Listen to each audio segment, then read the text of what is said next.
The recycled air of the cabin dried my throat as I shifted uncomfortably in my economy seat. My neck ached from the awkward angle, and the thin airline blanket did little to ward off the chill. Flight 2187 to Rome, a desperate escape on my maxed-out credit card, a one-way ticket to anywhere that wasn't Boston, wasn't the shambles of my life. More water, miss? The flight attendant's voice barely registered as I nodded, accepting the plastic cup with trembling fingers. 3 days without proper sleep had left my thoughts fragmented, my body running on the last dregs of adrenaline.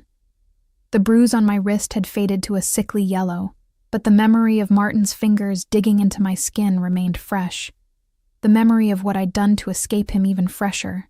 It's just temporary, I whispered to myself, a mantra I'd repeated since fleeing my apartment with nothing but a hastily packed suitcase and the envelope of cash I'd been saving for a security deposit on a new place. A new life. Now, it was funding my escape. I wasn't running away, I told myself. I was running toward something. I just hadn't figured out what yet.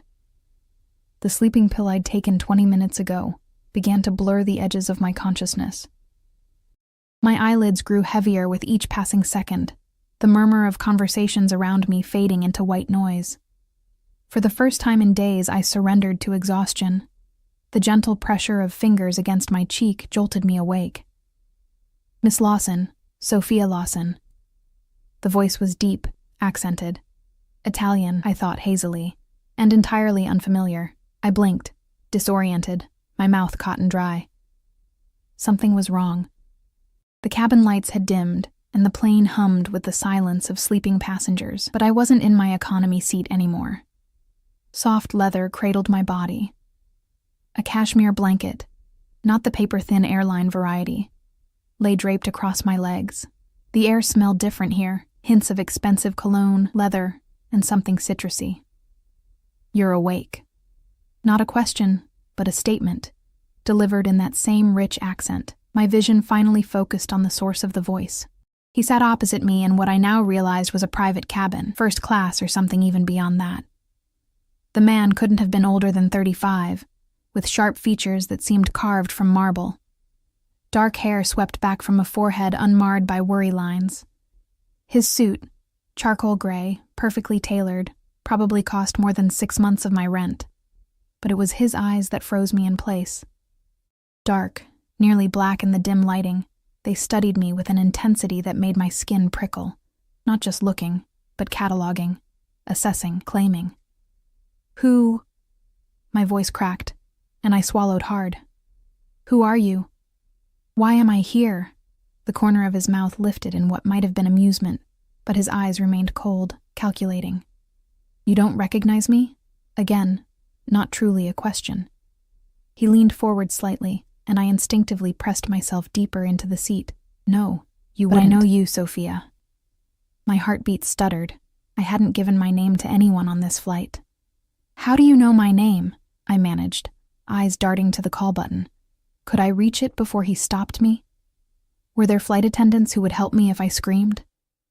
As if reading my thoughts, he said, We're alone in this section. My men have ensured our privacy. His men. The words sent ice through my veins. I asked you a question, I said, surprised by the steadiness in my voice. Who are you? He studied me for a long moment, then inclined his head slightly, a gesture that somehow managed to be both gracious and threatening. Dante Ricci. The name meant nothing to me, but the way he said it, as if I should tremble at the sound, told me everything I needed to know. You've taken the wrong person, I said, hands gripping the armrests. I don't know you. I don't have money or connections or whatever it is you want. A flash of something dangerous crossed his face. I never make mistakes, Sophia. Especially not about things that belong to me. The possessiveness in his tone made my stomach clench. I don't belong to anyone. His laugh was soft, almost gentle, but entirely without humor. That's where you're wrong. He checked the platinum watch on his wrist. We'll be landing in 20 minutes at my private airfield outside Rome. Private airfield. The reality of my situation began to crystallize, sharp-edged and terrifying. This wasn't a misunderstanding. This was a kidnapping. I lurched toward the cabin door, but he moved with startling speed, catching my wrist in a grip that was firm but not painful. Not yet. "Sit down, Sophia. Let me go or I'll scream," I threatened, pulling against his hold. His other hand produced a small black device, which he placed on the table between us. "The cabin is soundproofed, but if you insist on making noise—" He pressed a button, and the device emitted a soft hum. Now no one can hear anything. Not that they would intervene. Fear clawed at my throat. "What do you want from me?" Dante released my wrist, but remained standing between me and the door. "It's quite simple. You're going to be my wife." The world seemed to tilt beneath me. I grabbed the edge of the table for support. "You're... what?" "My wife." He said it matter-of-factly, as if discussing the weather. "The ceremony has already been arranged for tomorrow evening." "You're insane," I whispered, the words escaping before I could stop them. "I don't know you. I won't marry you." Something darkened in his expression, and I immediately regretted my words. He moved closer, not touching me but invading my space until his cologne, expensive, subtle, masculine, filled my lungs with each panicked breath. "Let me be clear, Sophia. This isn't a proposal. This is what will happen." His voice remained calm, conversational almost. "Your passport has already been processed with my family name. Your new identity papers await you at my estate. As far as the world is concerned, you've been my fiancé for months." My mind raced frantically for an explanation. Any explanation that made sense of this nightmare. "Why me? You could have anyone." His expression softened slightly, and he lifted a hand to brush a strand of hair from my face. I flinched at the contact, but he seemed untroubled by my reaction. "Because you're perfect," he said, eyes roaming my face with disturbing intensity. "And because you need me. I don't need—" "You're running from something," he interrupted. "Or someone. Martin Caldwell, perhaps." The name struck me like a physical blow. "How do you know about Martin?" Dante smiled, a predator's smile. "I make it my business to know everything about what's mine. The bruises he left, the money he took, the threats he made." His jaw tightened almost imperceptibly. Men like that should be taught lessons in respect. A chill ran through me at the implied violence in his tone. "You've been watching me, protecting you," he corrected, "for longer than you realize." The plane began its descent, the subtle shift in pressure making my ears pop. Reality crashed over me in waves. This wasn't a dream or a misunderstanding. This was happening. "I won't marry you," I said, my voice stronger than I felt. "You can't force me." Dante reclaimed his seat across from me, entirely at ease. "I have no intention of forcing you, Sophia. You'll choose this. Perhaps not today, but soon." "Never," I spat. He merely smiled, as if my defiance amused him. "You have nothing to return to. No job after your gallery closed. No apartment after Martin gambled away your rent money. No family since your mother passed." He listed the ruins of my life with clinical precision. "What I offer is protection, security, a new life." "As your prisoner," I said bitterly. "As my wife," he corrected, "with all the privileges and responsibilities that entails." The plane touched down with barely a jolt, a smooth landing on what must have been a private runway. Through the window I could see nothing but darkness punctuated by the glow of runway lights. No terminal, no other aircraft. Just emptiness stretching into the night. "We've arrived," Dante said unnecessarily. He stood and buttoned his suit jacket with practiced ease. "My car is waiting. And if I refuse to leave this plane—" His smile didn't reach his eyes. "Then my men will carry you. I'd prefer to avoid that indignity for both our sakes." The cabin door opened, and a broad-shouldered man in a black suit appeared, his expression impassive as he inclined his head toward Dante. "Everything is prepared, boss," he said in Italian, his eyes flickering briefly to me before returning to Dante. "Grazie, Antonio." Dante extended his hand to me. "Sophia, your choice. Walk beside me or be carried. Either way, you're coming home. Home." The word twisted in my chest, a mockery of everything I'd lost. I stared at his outstretched hand, then at the open door, calculating my chances. If I ran, how far would I get? If I screamed, who would hear? The answer was clear. Nowhere and no one. With a shaky breath, I rose from my seat, ignoring his offered hand. "I'll walk." Something like approval flashed in his dark eyes. Wise decision. I preceded him through the door, hyper-aware of his presence behind me. The air outside was cool, a gentle breeze carrying the scent of pine and earth. Nothing like the Boston spring I'd left behind. A sleek black Maserati waited on the tarmac, its engine purring softly. Another suited man held the rear door open, his gaze fixed somewhere over my shoulder. "Your new life begins now, Sophia," Dante murmured close to my ear, his hand coming to rest at the small of my back. Not gripping, not forcing, but present. Inescapable. "I promise you won't regret it." As I slid into the leather interior of the car, my heart hammering against my ribs, I already knew that was a lie. The door closed behind us with a soft, final click. I had escaped one cage only to find myself in another, one gilded with wealth and power, but a cage nonetheless. And as Dante settled beside me, his thigh brushing mine in the confines of the back seat, I realized with sickening clarity that this man, this stranger who had declared me his wife, might be far more dangerous than anything I'd left behind. The car pulled away, carrying me into darkness, toward a future I hadn't chosen but couldn't escape. Not tonight, at least. But tomorrow. Tomorrow I would find a way out. I had to. The journey from the airfield to Dante's estate passed in tense silence. I pressed myself against the car door, creating as much distance as possible between us in the confined space. The Italian countryside rushed by in a blur of shadows, occasional lights from distant farmhouses the only indication we weren't completely isolated. "You should rest," Dante said, after nearly 20 minutes of silence. "It's been a long flight." I kept my eyes fixed on the window. "I'm not tired." A lie. Exhaustion weighed on me like a physical burden, but fear kept me alert, my body humming with adrenaline. I wouldn't sleep. Couldn't sleep. Not with him beside me. Not when I needed to memorize every turn, every landmark we passed. "Your body disagrees," he observed. "The circles under your eyes tell a different story."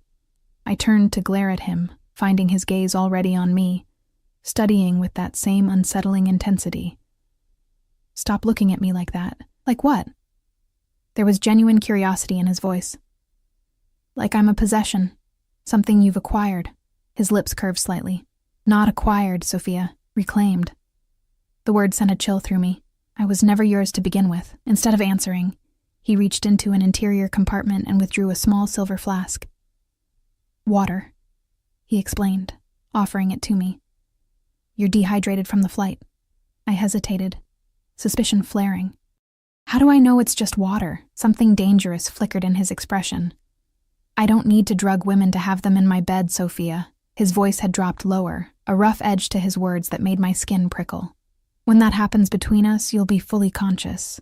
I want you to remember every moment." Heat rushed to my face despite my fear. "That will never happen."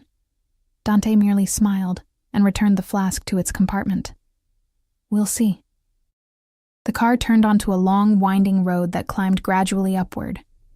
Ancient cypress trees lined the drive, their silhouettes black against the night sky. As we crested a hill, the estate came into view, and I couldn't suppress a small gasp. It wasn't just a house. It was a fortress. A massive stone villa sprawled across the hilltop, lights glowing from dozens of windows. The architecture spoke of centuries past, Renaissance perhaps, but the security features were thoroughly modern. I spotted cameras mounted discreetly among the ornate stonework, and what looked like motion sensors placed strategically throughout the grounds. "Welcome to Villa Ricci," Dante said, watching my reaction. "My family has owned this land for 8 generations." The car rolled to a stop in a circular driveway before massive wooden doors. Before the driver could exit, the doors swung open, and a middle-aged woman emerged, her silver-streaked hair pulled into a severe bun. "That's Elisabetta," Dante explained as the driver opened my door. "She's run the household since I was a boy. She'll see to your needs." "My need is to go home," I muttered, but stepped out of the car anyway. The night air was cool against my face, carrying the scent of jasmine and something earthy. Somewhere in the darkness, water flowed, a fountain or perhaps a stream. Elisabetta approached, her keen eyes assessing me from head to toe before she offered a small, formal bow. "Signora," she greeted me, her accent thicker than Dante's. "We have prepared your rooms. You must be tired after your journey." Before I could correct her presumptuous use of signora, Dante's hand settled at the small of my back again, guiding me forward. "Show Sophia to the East Wing suite," he instructed Elisabetta, "and have Lucia bring up a light meal." "Of course, Signor Ricci." My legs felt leaden as I climbed the stone steps to the entrance, Dante's presence a constant pressure behind me. The foyer we entered was cavernous, with a vaulted ceiling adorned with frescoes that, even in my distressed state, I recognized as masterful. A sweeping marble staircase dominated the space, flanked by sculptures that belonged in a museum. "Your home is impressive," I said, the words inadequate for the grandeur surrounding us. "Our home," Dante corrected smoothly. "You'll have time to explore tomorrow. Tonight you need rest." I wanted to argue, to demand answers, explanations, a way out, but fatigue was beginning to win the battle against adrenaline. My vision blurred slightly at the edges, my thoughts becoming fuzzy. Elisabetta led us up the staircase and down a long corridor lined with paintings, portraits mostly, stern-faced men and women who shared Dante's sharp features and penetrating gaze. His ancestors, watching our procession with painted disapproval. We stopped before a set of double doors, which Elisabetta opened with a small, old-fashioned key. "Your suite, signora," she announced, stepping aside. The room beyond was larger than my entire Boston apartment, with soaring ceilings and tall windows currently covered by heavy brocade drapes. A massive four-poster bed dominated one wall, draped in what looked like silk. A sitting area with elegant antique furniture occupied another corner, while a marble fireplace, already lit and crackling with warmth, filled the room with golden light. "The bathroom is through there," Elisabetta continued, gesturing to another door. "Your clothes have been unpacked." I froze. "My clothes?" "A suitable wardrobe has been provided," Dante said from behind me. "Your own things will be laundered, but you'll find you need more appropriate attire for your new position." My temper flared, momentarily cutting through the haze of exhaustion. "My position as what, exactly? Prisoner? Captive bride?" Elisabetta's eyes widened slightly, but she maintained her composure. Dante merely smiled. "As the future Signora Ricci," he said calmly, "my wife and partner. I never agreed to that," I reminded him sharply. His expression remained unperturbed. "You will. Elisabetta, leave us." The older woman bowed again and retreated, closing the doors behind her with a soft click that sounded uncomfortably final to my ears. Alone with Dante in this opulent cage, I wrapped my arms around myself, suddenly aware of how disheveled I must look after the long flight. My jeans and wrinkled blouse were a stark contrast to the luxury surrounding me. "Why are you doing this?" I asked, hating the tremor in my voice. "Why me?"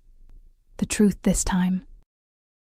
Dante moved past me, approaching the fireplace with measured steps. The flames cast his profile in sharp relief, highlighting the aristocratic nose, the strong jaw, the intensity of his gaze as he stared into the fire. "6 months ago," he began, his voice low. "I was in Boston on business, a gallery opening. Emerson Fine Arts." My heart skipped a beat. "My gallery." He nodded without looking at me. "I saw you there, moving among the guests, speaking about the pieces with such passion. Such knowledge." He turned then, his dark eyes finding mine across the room. "Do you remember that night? A man purchased the Colesi sculpture. Paid in cash." I did remember. The sale had kept the gallery afloat for another month, a temporary reprieve from the financial troubles that would eventually force us to close. "That was you?" "It was." He moved toward me, each step deliberate. "I returned the following week and the week after. You never noticed me. You were too consumed with saving your failing business.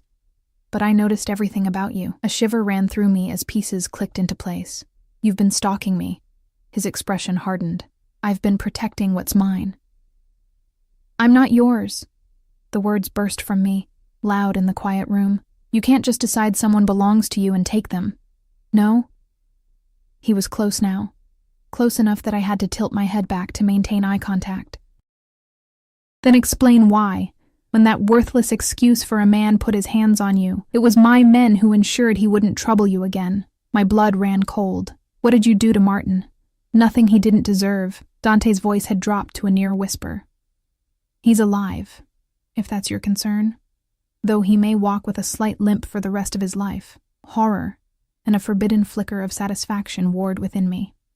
Martin had been cruel, controlling, violent toward the end. But this calculated violence from a stranger was something else entirely. You had no right, I said weakly. I had every right. His hand rose to cut my cheek, and though I flinched, I didn't pull away.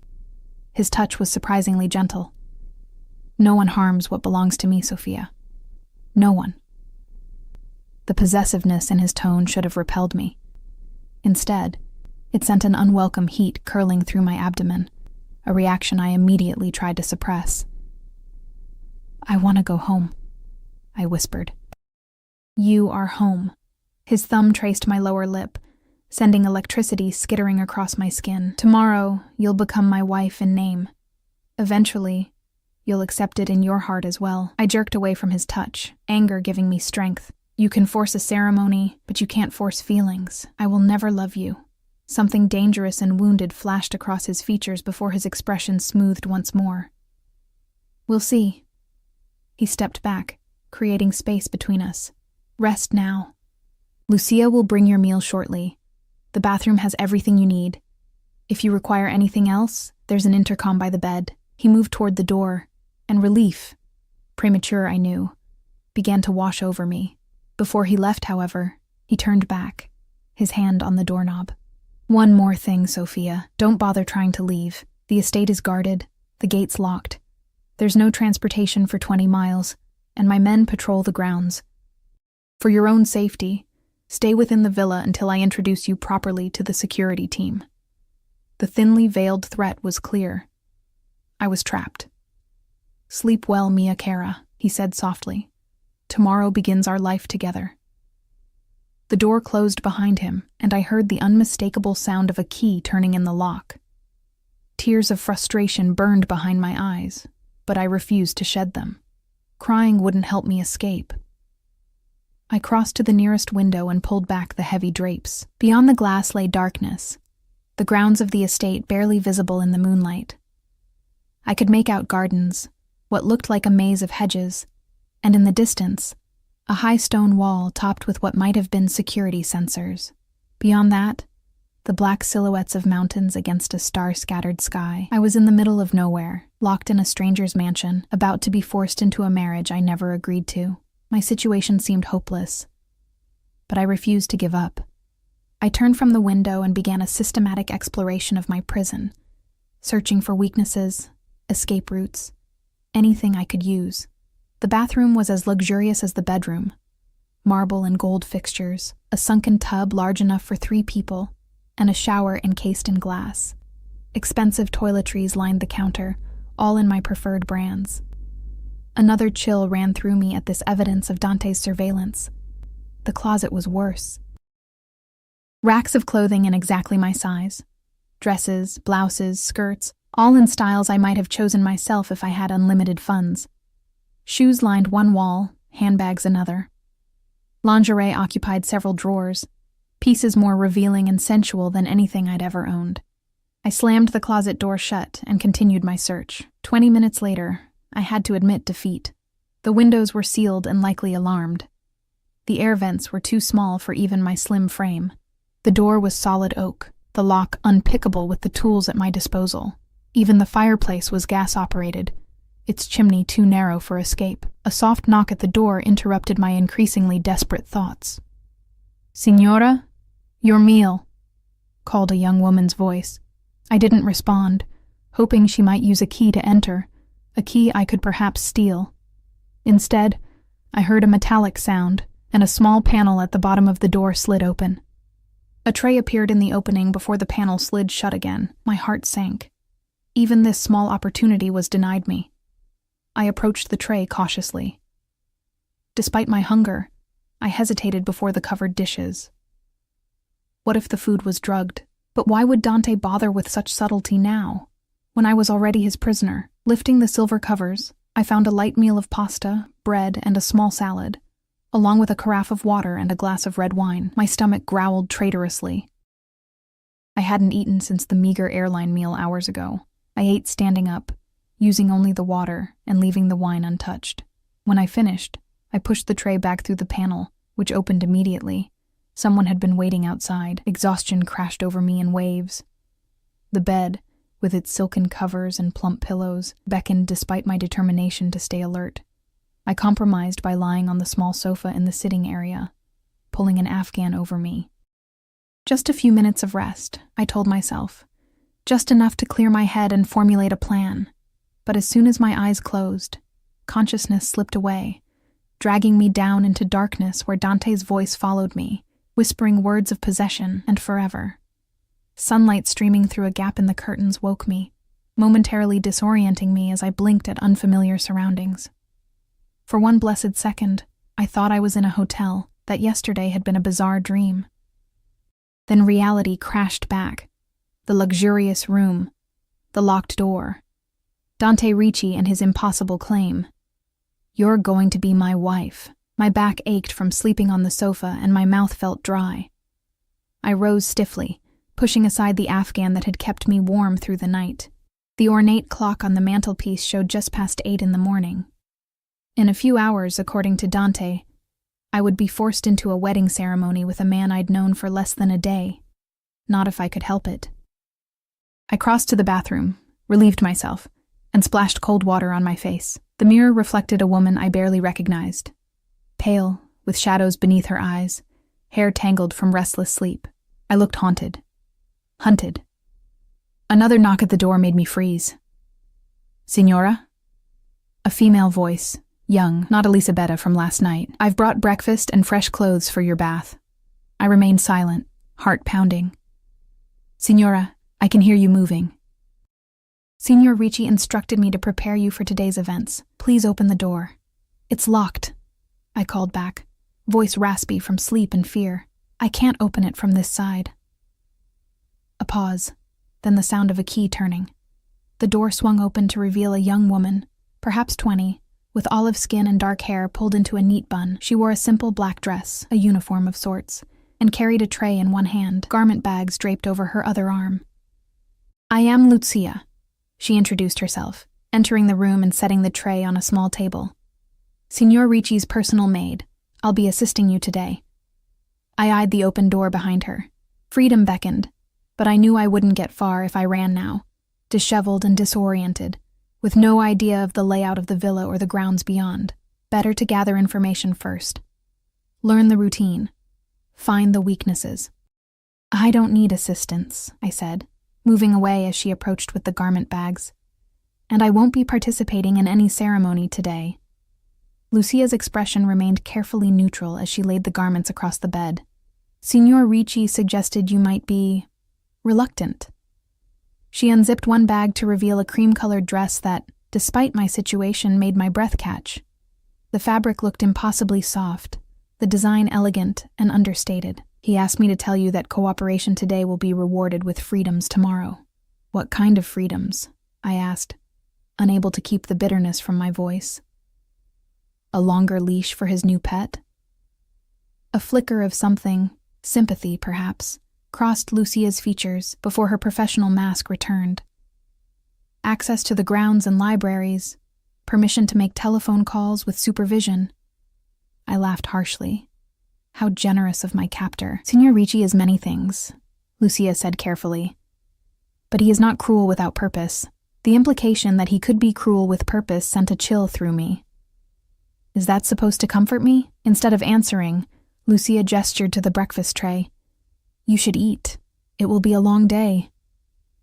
My stomach growled traitorously. The tray held fresh pastries, fruit, yogurt, and coffee that smelled divine. I hadn't had real Italian coffee in years. Not since studying abroad in Florence during college.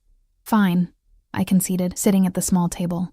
"But I want answers while I eat, real ones." Lucia hesitated, then gave a small nod. I will answer what I can. I took a bite of a flaky pastry, closing my eyes briefly at the buttery perfection. When I opened them, Lucia was watching me with something like approval. First question, I said, washing down the pastry with a sip of coffee. Who exactly is Dante Ricci? And don't just say he's your boss. Lucia's hands twisted together briefly before she clasped them at her waist. Signor Ricci is one of the most powerful men in northern Italy. His family has controlled this region for generations. Controlled how? I pressed. What business is he in? Many businesses, she replied carefully. Import, export, real estate, banking, art collection and restoration. I heard what she wasn't saying. He's Mafia, isn't he? Lucia's eyes widened, darting to the door as if afraid someone might overhear. We do not use such terms, signora. The Ricci family is respected, feared, and obeyed. That is all you need to know. The confirmation, even unspoken, made my blood run cold. I was in the clutches of not just any kidnapper, but a mafia boss. The kind of man who could make people disappear without a trace. I forced myself to take another bite, to appear calmer than I felt. Why me? Why does he want to marry me specifically? There must be plenty of willing women. Something like pity crossed Lucia's face.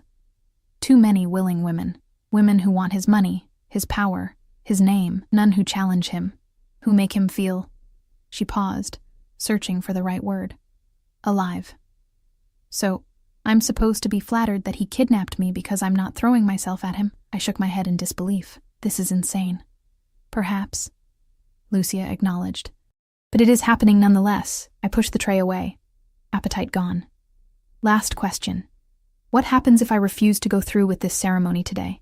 If I scream, or run, or fight? Lucia's expression grew somber. Signor Ricci always gets what he wants, signora. Always. The ceremony will proceed with or without your cooperation, but your life here will be determined by your choices today. The threat was clear. Comply or suffer the consequences. I stood, anger temporarily overwhelming fear. I want to see him. Now. Before anything else happens. Lucia hesitated, then nodded. I will inform him of your request. But first you must bathe and dress. Those are his conditions for any meeting. I wanted to refuse on principle, to remain dirty and disheveled as a small act of defiance. But pragmatism won out. If I was going to face Dante Ricci again, better to do so with clear thoughts and a semblance of dignity. Fine, I conceded. I'll bathe. But I choose what to wear. Lucia's lips twitched in what might have been a suppressed smile. As you wish, signora. I'll have the bath prepared. The bathroom transformed into a steamy sanctuary, as Lucia filled the massive tub with scented water. Despite everything, I couldn't deny the appeal of sinking into its depths, washing away the grime of travel and fear. When Lucia left to give me privacy, I stripped quickly and submerged myself, letting the hot water ease my tense muscles. As I bathed, I tried to think rationally. Dante Ricci wanted me as his wife. Not dead, not harmed, at least not physically. That gave me time to plan, to observe, to find a way out. If I had to play along temporarily to ensure my survival, I would. But I would never truly submit. After washing my hair with shampoo that smelled of jasmine, I emerged feeling marginally better. Wrapped in a plush towel, I returned to the bedroom to find Lucia waiting with an array of clothing options laid across the bed. Signor Ricci suggests the blue dress for your meeting, she said, indicating a silk sheath in sapphire blue. He says it matches your eyes. The fact that he'd noticed my eye color and chosen clothing to complement it was both unsettling and oddly intimate. I deliberately turned away from the blue dress. I'll wear these, I declared, selecting dark jeans and a simple white blouse from among the options. Not the wedding dress, not the blue dress he'd selected, a small rebellion, but mine. Lucia's expression remained neutral, but I sensed her tension. As you wish, signora. While I dressed, Lucia attempted to style my hair, but I waved her away. I'll wear it down. She pressed her lips together but nodded. Signor Ricci will see you in the library in 15 minutes. I'll escort you when you're ready. I took my time finishing my preparations, applying minimal makeup from the extensive collection provided. When I couldn't delay any longer, I nodded to Lucia. I'm ready. She led me through a maze of corridors, each more opulent than the last. In daylight, the villa revealed itself as a treasure trove of art and antiquities. Renaissance paintings lined the walls, marble sculptures occupied niches, and antique furniture that belonged in museums furnished the rooms we passed. Under different circumstances, I would have been enthralled. My art history degree and years running a gallery had given me an appreciation for fine art that even fear couldn't entirely suppress. "That's a Caravaggio," I murmured, pausing before a dark, dramatic painting of a saint in ecstasy. "Signor Ricci will be pleased you recognized it," Lucia said. "His collection is his pride." We stopped before a set of double doors carved with intricate scenes. Hunting parties and mythological figures intertwined in wooden relief. "The library," Lucia announced, knocking softly before opening the door. The room beyond made me forget my fear momentarily. Floor-to-ceiling bookshelves lined every wall, accessed by rolling ladders on brass rails. A massive fireplace dominated one end, while tall windows overlooking the gardens occupied the other.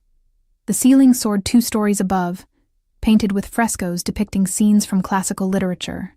In the center of this literary paradise stood Dante Ricci. He wore a crisp white shirt, open at the collar, and tailored charcoal trousers. His dark hair was slightly damp, as if he'd recently showered. Without his suit jacket, he appeared both more approachable and more dangerous, the predator at ease in his territory.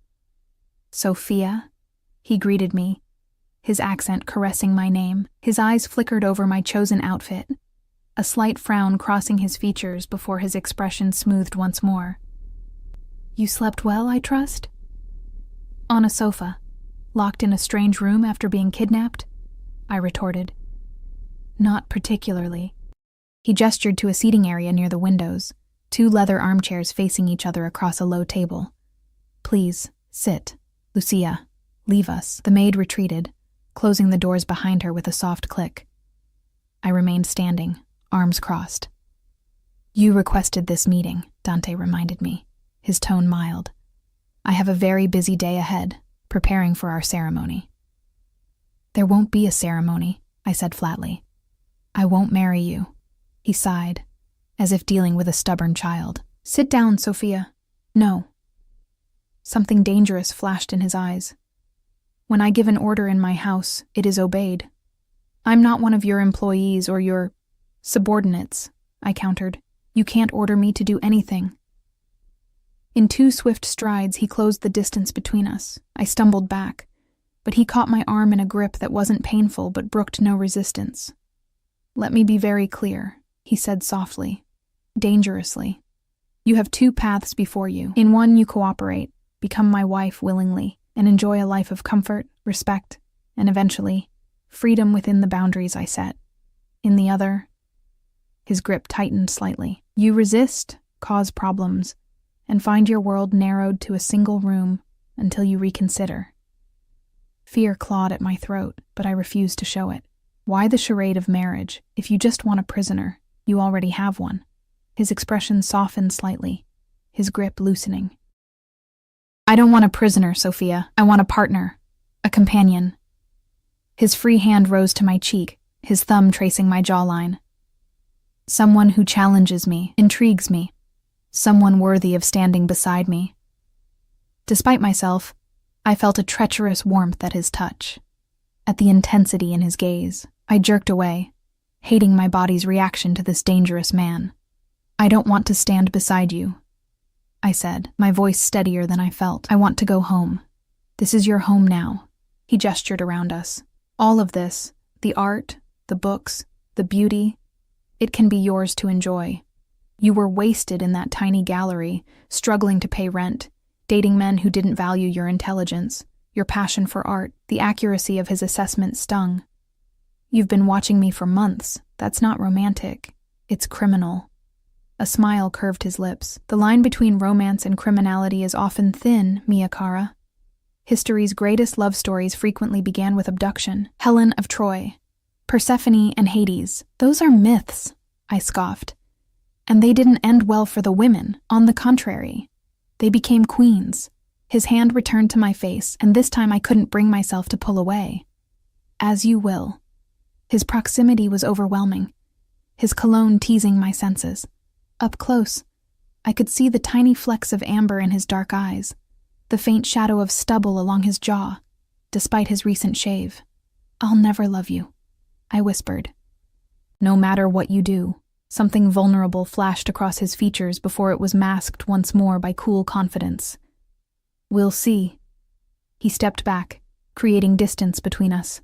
"The ceremony is at 4 this afternoon. Lucia will help you prepare. If you cooperate, your first act as my wife will be to join me for dinner with an important business associate. If you do not," he shrugged elegantly, "you'll dine alone in your room, and we'll try again tomorrow and the next day." And however long it takes, the implication was clear. Resistance was futile. The ceremony would happen, with or without my willing participation. "May I at least have access to the grounds today?" I asked, hating the note of pleading in my voice, but desperate for some semblance of freedom. "Before I'm expected to make this decision?" Dante studied me, clearly weighing the risk of escape against the potential benefit of earning my cooperation. "Antonio will accompany you," he finally said. 1 hour, no more. The gardens only, not beyond the inner walls. It wasn't freedom, but it was something. A chance to assess the estate, to breathe fresh air, to think clearly away from the confines of the villa. "Thank you," I said, the words bitter on my tongue. Thanking my captor for the privilege of a supervised walk felt like surrender, but I swallowed my pride. 1 hour, Dante repeated. "Then you prepare for our future together." He moved toward the library doors, pausing with his hand on the knob. "Oh, and Sophia, that Caravaggio you admired in the hall? It's a wedding gift, the first of many." The door closed behind him, leaving me alone among thousands of books and not a single true escape. Antonio turned out to be the broad-shouldered man from the plane, Dante's head of security, as he curtly introduced himself when he collected me from the library. He didn't speak again as he escorted me through the villa's lower level and out through a set of French doors that opened onto a stone terrace. The gardens spread before me, a masterpiece of Italian landscape design. Formal hedges created geometric patterns, punctuated by classical statuary and burbling fountains. Beyond the structured gardens, I glimpsed wilder grounds, an olive grove, what looked like a vineyard on a distant slope, and the dark green smudge of woodland at the property's edge. "How far does the estate extend?" I asked, breaking the silence as we descended the terrace steps. Antonio's face remained impassive. "Several thousand acres, and the nearest town." His dark eyes slid to me, assessing. "Far enough that walking would be unwise, Signora." I didn't miss his meaning. Even if I managed to escape the villa and its grounds, I'd be stranded in the Italian countryside, miles from help. Still, I filed the information away. Better to know the full scope of my prison. "You work for Dante," I said, trying a different approach as we strolled along a gravel path between rows of cypress trees. "How long?" 10 years. His answer was clipped, but at least he'd responded. "And what exactly does he do that requires such security?" I pressed, watching his expression for any reaction. "I'm about to become his wife, apparently. Shouldn't I know what business I'm marrying into?" Antonio's jaw tightened. "Signor Ricci has many business interests." "It's not my place to discuss them." "Is he dangerous?" I asked bluntly. That earned me a sharp look. "Everyone is dangerous with the right motivation, Signora. That's not an answer." Antonio stopped, turning to face me fully for the first time. His expression remained neutral, but I sensed a shift in his demeanor. "Signor Ricci is a powerful man who protects what belongs to him. Sometimes that requires measures others might find extreme." A chill ran through me despite the warm morning sun. "And now he thinks I belong to him." "You do." The certainty in Antonio's voice was unsettling. "The sooner you accept that reality, the easier your life will become." I looked away, unwilling to let him see how his words affected me. "I'd like to continue walking. I only have an hour." We resumed our circuit of the gardens in silence. I used the time to study the layout of the grounds, noting the positions of security cameras disguised among the foliage, the patrol patterns of guards I glimpsed at the perimeter, and what appeared to be a helicopter pad on a distant section of lawn. The villa itself was even more imposing in daylight, a sprawling 3-story structure of honey-colored stone, with wings extending in several directions. From this vantage, I could see that my bedroom was located in the east wing, second floor, with a balcony overlooking a rose garden currently bursting with crimson blooms. As we approached a marble fountain depicting Neptune and his court, I noticed a sleek black car pull up to the villa's main entrance. 2 men emerged, one clearly a chauffeur, the other an older gentleman in an expensive suit, carrying a leather portfolio. "Who's that?" I asked Antonio, nodding toward the new arrival. "Judge Bartelli," he replied after a moment's hesitation. "Here to officiate the ceremony." My stomach twisted with renewed anxiety. "Is that legal? A forced marriage?" Antonio's expression didn't change. "The judge sees only what Signor Ricci wishes him to see. As far as he's concerned, you are a willing bride who has been engaged to his friend for 6 months. And if I tell him otherwise?" His gaze was almost pitying. "Then your life becomes much more complicated, Signora. The judge is loyal to the Ricci family, has been for decades. Your protests would change nothing except Signor Ricci's patience with you." The implication was clear. Resistance would only make my situation worse. I swallowed hard, trying to quell the panic rising in my chest. "Time to return to the villa," Antonio announced, checking his watch. "Lucia will be waiting to prepare you." As we walked back, I noticed activity around the grounds. Staff moving with purpose, carrying flowers, linens, what looked like catering equipment. Despite the intimate nature of the ceremony, just the judge, Dante, and his unwilling bride, it seemed he was planning a celebration. Back in my room, my prison, I found Lucia waiting with a team of women.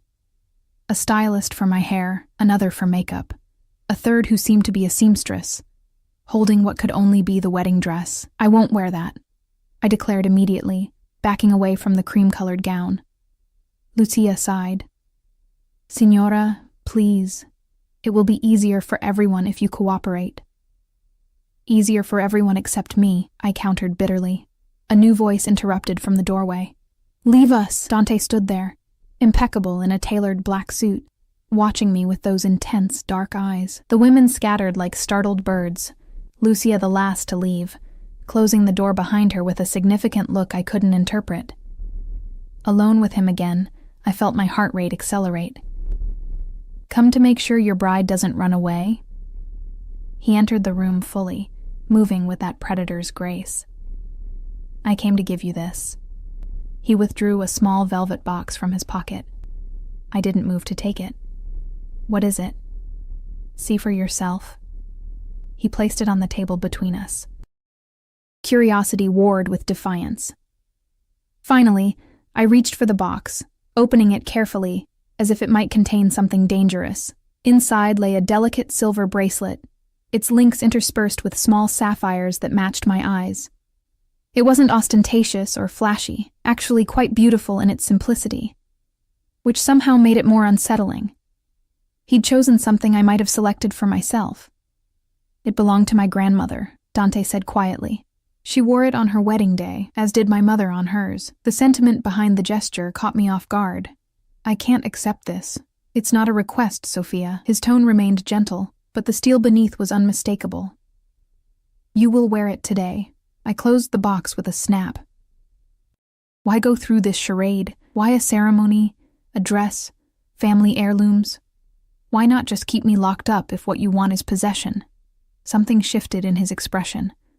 A softening around the eyes, a tension in his jaw, because a man in my position needs a wife, not a prisoner. I need someone who can stand beside me at business dinners, charity galas, family events. Someone intelligent, cultured, beautiful. His gaze traveled over my face with unsettling intensity. "Someone like you." "A trophy," I translated bitterly. "A partner," he corrected. "In time." I laughed, the sound harsh even to my own ears. "You think Stockholm Syndrome will eventually turn me into a willing accomplice? That I'll fall in love with my kidnapper?" Instead of anger, my words seemed to amuse him. "Love is not required, though I believe it will come. For now, I need only your cooperation." He glanced at his watch. "You have 2 hours before the ceremony. I suggest you use them wisely." He moved to leave, but I called after him, a desperate idea forming. "Wait, if I do this, If I go through with your ceremony without fighting or screaming or telling the judge the truth, what do I get in return?" Dante turned back, one eyebrow raised in interest. "What do you want?" "Freedom to move around the villa and grounds without guards, access to a phone to call my friend Megan so she doesn't worry, and—" I took a deep breath. No physical intimacy without my consent. His expression darkened at the last request. "You think I would force myself on you?" "I don't know what you're capable of," I answered honestly. "You've already kidnapped me and are forcing me into marriage. Where do your boundaries lie?" For a moment, he looked genuinely offended. Then his expression cleared. "Very well. Agree to become my wife today, convincingly, with no resistance. And I will grant your requests, with conditions. You may move freely within the inner walls of the estate. You may call your friend, but I will be present, and you will tell her only that you've met someone and decided to stay in Italy for a while. And as for the third," his gaze grew heated, "I will not touch you until you ask me to." The confidence in his voice when he made that last statement sent an unwelcome shiver down my spine. "I'll never ask." A slow smile spread across his face. "We'll see." After he left, I sat motionless, staring at the velvet box. The deal I'd just made felt like surrender, but it was really strategy. Freedom to move around meant opportunities to learn the villa's layout, to observe guard rotations, to plan a real escape. A phone call to Megan, even a restricted one, would at least let her know I was alive, give her a hint of where to look if I disappeared. And the third condition, I pushed that thought away. I would never want Dante Ricci to touch me. Never. When Lucia and her team returned, I didn't resist as they prepared me for the ceremony. I allowed them to style my hair in soft waves, to apply makeup that enhanced without overwhelming, to help me into the cream-colored dress that fit as if it had been made for me, which, I realized, it probably had been. The woman I saw in the mirror looked like a bride, radiant, beautiful, serene. Only my eyes betrayed the truth, holding a wariness, a calculation that no amount of makeup could disguise. "The bracelet, Signora," Lucia reminded me, holding out the velvet box. I allowed her to fasten it around my wrist, the silver cool against my skin, the sapphires catching the light. "How do you know my size?" I asked. "For the dress, the shoes, everything." Lucia's expression remained carefully neutral. "Signor Ricci is very thorough in his preparations." Of course he was. The man who had watched me for months, who had learned my favorite brands of toiletries and the color of my eyes, would certainly know my measurements. At precisely 4 o'clock, Antonio arrived to escort me downstairs. The ceremony, he informed me, would take place in the villa's private chapel, a detail that made me raise my eyebrows. "Dante is religious?" I asked as we descended the grand staircase. Antonio's lips twitched in what might have been amusement. "Traditional, Signora. The Ricci family has maintained certain appearances for generations." The chapel proved to be a small but exquisite space tucked into the west wing of the villa. Stained glass windows cast jewel-toned light across marble floors and carved wooden pews. Flowers, white roses and lilies, adorned the altar where Judge Bartelli waited, beside him a strikingly handsome man in black. Dante turned as I entered, and for a moment, his composure slipped. Something raw and hungry crossed his face as he took in my appearance, something that made my pulse quicken despite everything. Then his mask returned, and he extended his hand to me. "Remember the plan," I told myself. "Cooperate now, escape later." I placed my hand in his, allowing him to draw me to his side before the judge. Up close, I could see the fine details of his suit, smell the subtle cologne that had become disturbingly familiar. His hand was warm around mine, his grip firm, but not painful. "You look beautiful," he murmured for my ears alone, "like you were made to stand beside me." I said nothing, focusing instead on maintaining my facade of willing participation. The ceremony itself passed in a blur. Judge Bartelli spoke in Italian, then English, words about commitment and honor and fidelity that seemed a mockery under the circumstances. I repeated vows when prompted, my voice steady despite the turmoil inside me. Dante's responses came in that rich accent, confident and possessive. When he slid a platinum band onto my finger, a simple, elegant ring that matched his own, His fingers lingered against my skin, tracing small circles that sent unwelcome heat up my arm. "You may kiss your bride," the judge announced with a smile. I tensed, but Dante was already leaning in, his hand coming up to cup my cheek. His eyes held a warning. "Remember our deal," before his lips touched mine. I expected the kiss to be brief. Perfunctory, it was neither. His mouth moved against mine with surprising gentleness, coaxing rather than demanding. The hand at my cheek slid into my hair, cradling my head with unexpected tenderness.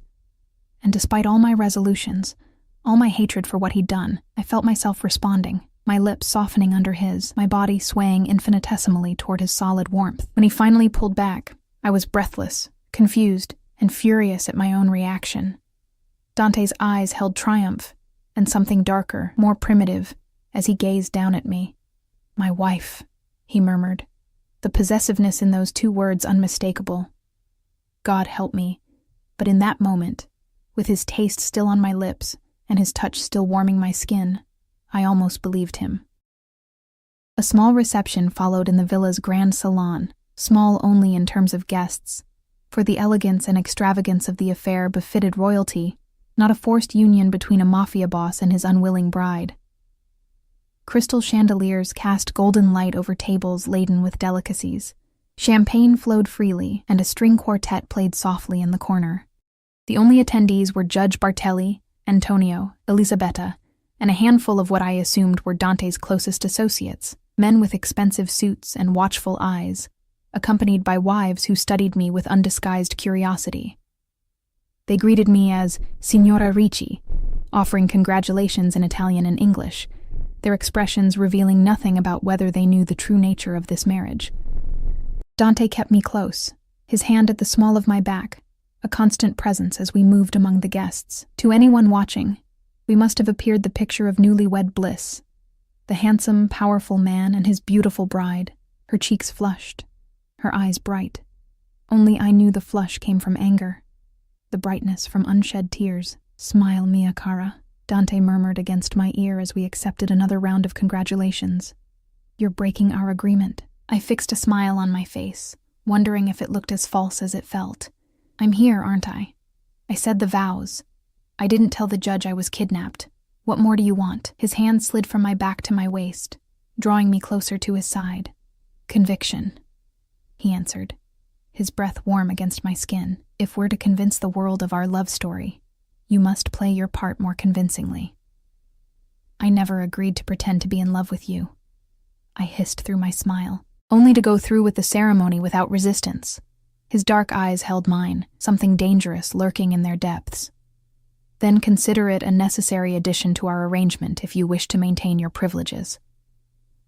Before I could respond, we were approached by an older man with silver hair and a commanding presence. Beside him stood a woman perhaps 10 years his junior, elegant in midnight blue, diamonds glittering at her throat. "Ah, Vincenzo," Dante greeted him warmly, shaking his hand before kissing the woman's cheeks. "Sophia, may I present Vincenzo Moretti and his wife, Isabella. Vincenzo is my most trusted business associate and oldest friend. His father and mine built our enterprises together." I extended my hand, drawing on years of gallery openings and art events to summon my most professional smile. "A pleasure to meet you." Vincenzo kissed my hand, his eyes shrewd as they assessed me. "The pleasure is ours, cara. When Dante told us he had found a bride in America, we were surprised. He has always been so particular." His gaze slid to Dante, but now I see he has chosen well. Beauty and grace in one package. "And intelligence," Dante added, his arm tightening around my waist. "Sophia has a master's degree in art history. She ran her own gallery in Boston." I blinked in surprise at his knowledge of my educational background, yet another piece of evidence of how thoroughly he had stalked me before making his move. "How fascinating," Isabella said, her accent thicker than her husband's. "Perhaps you might help us authenticate a painting we've recently acquired. Vincenzo believes it's a genuine Titian, but I have my doubts." "I'd be happy to," I replied automatically, my professional interest momentarily overriding my current predicament. "Wonderful," Vincenzo beamed. "You must both come to dinner next week. We'll open the 82 Brunello to celebrate your marriage." As they moved away to speak with other guests, I felt a momentary disorientation. I was standing in a villa in Italy, wearing a wedding dress, discussing future dinner plans and art authentication as if I weren't essentially a prisoner. The surreality of it made me lightheaded. "You're pale," Dante observed, guiding me toward a quiet alcove away from the guests. "Sit. Drink this." He pressed a glass of water into my hand. I sank onto a velvet settee, grateful for the moment of respite. "Why did you tell them about my background, my education?" He sat beside me, closer than necessary, his thigh pressing against mine through the layers of my dress. "Because it's the truth. Because I'm proud of what you've accomplished." His expression grew contemplative. "Your gallery was failing not for lack of your talent or knowledge, but because of economic forces beyond your control. Under my protection, you could curate again, build something lasting. The offer was tempting, dangerously so. My gallery had been my dream, my passion, before financial reality had crushed it. To have unlimited resources, connections to the art world, the freedom to create something truly special. I pushed the thought away. I don't want anything from you except my freedom." His smile held no humor, "Yet you've already accepted so much. The dress, the ceremony, the role of my wife." "Under duress," I reminded him sharply. "Perhaps at first," he acknowledged. "But that kiss, Sophia," his voice dropped lower, intimate. "That wasn't duress. That was desire." Heat flooded my cheeks as I remembered how I'd responded to him, how for a brief, traitorous moment I'd forgotten everything except the feel of his lips on mine. That was instinct. Meaningless. "Liar," he murmured, but there was no anger in the word, only a certainty that infuriated me. Before I could retort, Antonio approached, his expression serious. "Signor Ricci, a moment?" Dante's demeanor shifted instantly, the attentive husband replaced by the commanding boss. "Excuse me, mia cara, business that cannot wait, even today." He rose, straightening his jacket. "Don't stray far." Left alone for the first time since the ceremony, I took the opportunity to assess the room more carefully, noting exits, the positions of security personnel, the layout of the adjacent spaces visible through arched doorways. If I was to escape, I needed to understand this labyrinth of a house. "He won't let you go, you know," I startled at the voice, turning to find Isabella Moretti standing beside the settee, her expression unreadable. "Excuse me?" I managed, my heart rate accelerating. She sat gracefully in the spot Dante had vacated. "I recognize the look in your eyes. Calculation, planning." She sipped her champagne delicately. "I had the same look once, many years ago."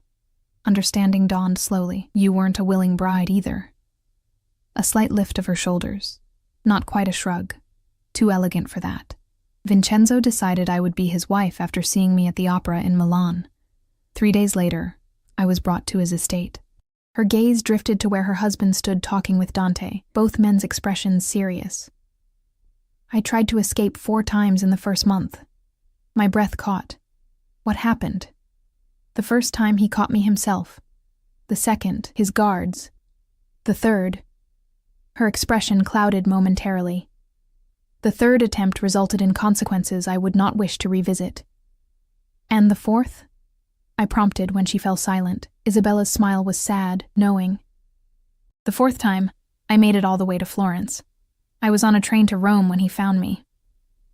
She twisted the diamond band on her finger. "That was 26 years ago." The defeat in her voice made my stomach clench. "So you just accepted it? Gave up?" "I adapted," she corrected, her gaze direct now. "These men, they are from a different world, with different rules. Fighting is futile, but adaptation," she leaned closer, "adaptation can bring its own kind of power." "I don't want power," I said quietly. "I want freedom." "Freedom is relative, Kara. Even in your old life were you truly free? Free from financial worries, free from the threat of men like your ex-boyfriend, free to pursue your passions without constraint." She gestured subtly around the room. "I have traveled the world. I own 3 galleries in Milan, Florence, and Rome. My children attended the finest schools in Europe. Vincenzo denies me nothing, except the choice to leave, I pointed out. Her smile turned enigmatic. After a time, I no longer wished to leave. Stockholm Syndrome, I thought but didn't say. I would never surrender my will so completely. Never mistake captivity for choice. Just some things to consider, Isabella said. Rising as Dante returned, I look forward to our dinner next week. Perhaps we can discuss art in a more relaxed setting. Dante watched her rejoin her husband, his expression thoughtful. What did Isabella have to say? Just offering congratulations. I lied, unwilling to share the true nature of our conversation. Something told me Dante wouldn't appreciate another man's wife offering insight into the reality of forced marriages in their world. He didn't appear to believe me, but he didn't press the issue. Our guests will be departing soon, then we have a more private celebration. Alarm must have shown on my face, for he immediately added, Nothing you haven't agreed to. Dinner, just the two of us. Then you may retire to your room, alone, as per our arrangement. The reminder of our deal calmed my racing heart somewhat. At least tonight, I wouldn't have to fight off unwanted advances. But tomorrow, and the day after, and all the days stretching before me in this gilded cage, how long could I maintain my resistance? Isabella's words echoed in my mind. Adaptation can bring its own kind of power. As the reception wound down and the guests departed, I found myself standing beside Dante on the villa's front steps, accepting final congratulations, playing the role of the happy bride. When the last car disappeared down the long driveway, he turned to me, something unreadable in his expression. You performed admirably, he said, guiding me back inside. Perhaps there's an actress hidden beneath the art historian. Don't confuse survival with acceptance, I replied, shrugging off his hand as we re-entered the grand salon, now empty of guests. I did what was necessary to secure the freedoms we agreed upon. He studied me for a long moment, his dark eyes revealing nothing. Very well. Let's discuss those freedoms over dinner. The terrace has been prepared for us. The terrace overlooked the gardens, now bathed in the golden light of sunset. A single table had been set with fine china, crystal, and silver, candles waiting to be lit as darkness fell. The setting was undeniably romantic, which made it all the more unsettling given the circumstances. As we took our seats, a waiter appeared to pour wine and serve the first course, a delicate seafood appetizer that under normal circumstances I would have appreciated. Now, however, food seemed like an afterthought, my mind too preoccupied with my imprisonment and the strange conversation with Isabella. You're quiet, Dante observed after several minutes of silence. I set down my fork, having barely touched my food. What did you expect? Scintillating honeymoon conversation? A flash of irritation crossed his features, quickly controlled. I expected basic civility. We will be sharing our lives indefinitely, Sophia. Perpetual hostility serves neither of us. Then perhaps you shouldn't have kidnapped me, I retorted. Hostility seems a reasonable response to being forced to marry a stranger. He sipped his wine, his expression thoughtful rather than angry. In time, I won't be a stranger. You'll know me better than anyone. I know enough already, I said. You're a man who takes what he wants without regard for others' choices, who believes power gives you the right to control people's lives. And you, he countered, are a woman who sacrificed her own happiness to care for a mother who never appreciated it, who wasted years with a man who undermined her confidence and stole from her, who buried her true talents to survive in a world that didn't value them. He leaned forward, his gaze intense. I've watched you, Sophia. I've seen your strength, your resilience, your brilliance. I've also seen how the world has failed you at every turn. His words struck uncomfortably close to truths I rarely acknowledged. My mother's emotional manipulation before her death, Martin's gradual erosion of my self-worth, the financial struggles that had forced me to compromise my artistic vision for commercial viability. That doesn't give you the right to decide my future, I said. But my voice had lost some of its edge. Perhaps not, he conceded, surprising me. But I saw a woman drowning and offered a lifeline. By dragging me into deeper waters, I pointed out. Your world is more dangerous than anything I faced in Boston. A smile touched his lips. But in my world, you have protection. My protection. His expression grew serious. "No one will ever harm you again, Sophia. No one will take advantage of your kindness or steal what belongs to you. Your talents will be recognized, your passions encouraged." Is that truly such a terrible fate? Put like that, it sounded almost reasonable, which made it all the more dangerous. I couldn't allow myself to be seduced by the comfort and security he offered, not when the price was my freedom. "You promised me certain freedoms," I said, deliberately changing the subject. "When do they begin?" Dante sat back, accepting the shift in conversation. "Tomorrow. You may move freely within the villa and inner gardens. Antonio will show you the boundaries. You may call your friend Megan from my office after breakfast. I'll be present, as agreed." "And my things?" I asked. "My own clothes, my phone, my personal items from the suitcase I had on the plane?" "Your clothes have been laundered and placed in your closet alongside the new items," he replied. "Your phone has been temporarily confiscated for security purposes. Your personal items, books, toiletries, the photograph of your mother, are in your suite." The fact that he knew about the photograph, tucked into a side pocket of my suitcase, not visible unless someone had thoroughly searched my belongings, was yet another reminder of how completely my privacy had been invaded. "Thank you," I said stiffly, the words bitter on my tongue. Thanking my captor for returning my own possessions felt like the ultimate surrender. As dinner progressed through several exquisite courses, a strange calm settled over me. Not acceptance, not yet, but a recognition that survival in this new reality would require strategy, patience, and adaptability. Isabella had survived 26 years in a similar situation. I would need her resilience if I were to endure this gilded prison long enough to find a way out. Or, a traitorous voice whispered in the back of my mind, long enough to determine if there might be advantages to staying. I pushed the thought away immediately. Stockholm Syndrome, I reminded myself again, the captive identifying with the captor. I wouldn't fall into that trap. "Would you like to see the rest of the estate tomorrow?" Dante asked as dessert was served, a delicate lemon sorbet that tasted of summer. The olive groves are particularly beautiful this time of year. I considered refusing on principle, but knowledge of my surroundings could only help my eventual escape. "Yes," I said after a moment. "I'd like that." Something like genuine pleasure crossed his face. The first expression I'd seen from him that didn't seem calculated. "Good. We'll ride out after breakfast." "Ride?" I echoed. "Horses," he clarified. "The estate is too large to explore on foot." "Do you ride?" I nodded slowly. "I took lessons in college. It's been a while, though. We have several gentle mares suitable for a returning rider," he assured me. "Though I suspect you'll prefer something with more spirit once you've regained your confidence." The presumption that I would be here long enough to progress from a gentle mare to a spirited mount made my stomach clench, yet I couldn't deny a flicker of interest at the prospect of riding through the Italian countryside, feeling the sun on my face, the wind in my hair, a taste of freedom, however illusory. As the sun disappeared beyond the distant mountains, and stars began to pepper the darkening sky, Dante rose and extended his hand to me. "It's been a long day. I'll escort you to your suite." I stood without taking his offered hand. "You're returning me to the same locked room?" "No locks tonight," he said, surprising me. "You've honored our agreement. I'll honor mine." We walked in silence through the villa, climbing the grand staircase side by side. The distance between us remained carefully measured.